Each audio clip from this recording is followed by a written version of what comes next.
రేపు సాయంత్రం 6 గంటలకి శ్రీలంకలో భారత్ మ్యాచ్ ఉంది కదా. ఈ మ్యాచ్ కోసం అందరూ కూడా సమాయత్తం అయిపోతున్నారు. అయితే ఈ మ్యాచ్లో గనక భారత ప్లేయర్లు హ్యాండ్ షేక్ చేయకపోతే, అంటే పాకిస్తాన్ క్రికెటర్స్కి షేక్ హ్యాండ్ ఇవ్వకపోతే మాత్రం మేము బీసీసీఐని రోడ్డుకి ఇచ్చుతాము, కోర్టులో పెడతాము అని ఇప్పుడు పాకిస్తాన్ మాజీ క్రికెటర్లు అలాగే పీసీబీ కూడా హెచ్చరికలు జారీ చేస్తుంది. ఎందుకంటే మాకు షేక్ హ్యాండ్ ఇవ్వాలి, షేక్ హ్యాండ్ ఇస్తామని మాట ఇచ్చారు, మళ్ళీ అక్కడ షేక్ హ్యాండ్ ఇవ్వకపోతే మా పరుగు పోద్దన్న విధంగా ఇప్పుడు పాకిస్తాన్ భయపడుతుంది. ఇందులో మాజీ క్రికెటర్ ఇంజమామ్ ఉల్ హక్ అయితే ఓవర్ యాక్షన్ చేస్తున్నాడు. షేక్ హ్యాండ్ ఇవ్వాల్సిందే, ఎవరైనా సరే ఇవ్వాల్సిందే, రెండు దేశాల మధ్య ఎలాంటి పరిస్థితులైనా ఉన్నాయి అంటున్నాడు.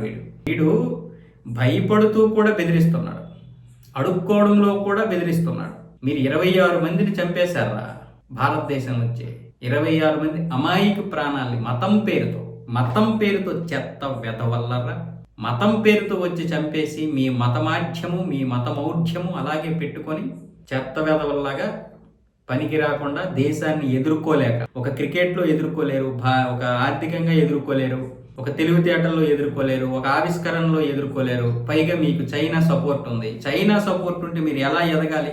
ఇంకా మతమాధ్యంలోనే మీరు ఉన్నారంటే చైనా మిమ్మల్ని ఏ విధంగా వాడుకుంటుందో అర్థం చేసుకోండి. మీరు ఇంకా ఏ పరిస్థితుల్లో ఉన్నారో మిమ్మల్ని మీరే తెలుసుకోవాలి. 26 మందిని చంపేసి మళ్ళీ ఏమొచ్చేసి మాకు షేక్ హ్యాండ్ ఇవ్వలేదు, హ్యాండ్ షేక్ చేయలేదని అడుక్కుంటున్నావా?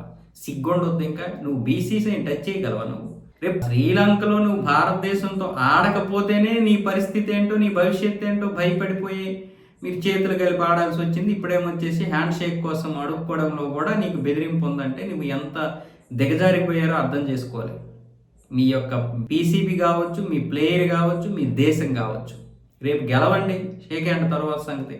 గెలిచి మీ పరువు నిలబెట్టుకోండి.